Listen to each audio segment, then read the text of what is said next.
Ассалаумағалейкум құрметті көрермендер. Бұл видео биогумус бизнесіне қызығып жүрген адамдарға, Құдай қаласа көктемде бастаймын деп жүрген адамдарға, және ақшаны үнемдегісі келетін адамдарға арналады.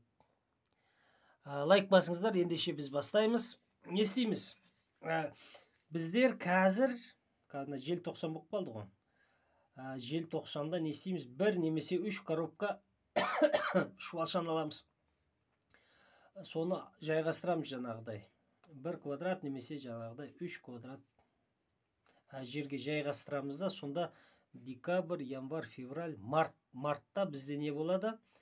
1 немесе жаңағыдай 3 квадрат шуалшан дайын болады бізде. Сол кезде күн жылыған кезде біз бірден стартқа басамыз. Жаңағы 10 немесе 30 квадрат жаңағы неге борт жасап, бірден жаңағыдай жұмысқа кірісіп кете береміз. Сонда біздің шығын, егер 1 квадрат алатын болсақ, қазір 10 мың теңгеге шуалшан тапса болады. Көктемде мысалға бастайтын болсаңыздар, мысалы 100 мың теңге, мына жақта 90 мың теңге үнемдеп тұрсыз. Егер 3 коробка алатын болсаңыз 30 мыңға қазір. Мына жақта көктемде уже 300 мың теңгелік жаңағы не болады? Шуалшан. Бұл жерде сіз 270 мың теңге не істеп жатсыз? Үнемдеп жатырсыздар. Көрдіңіздер ме?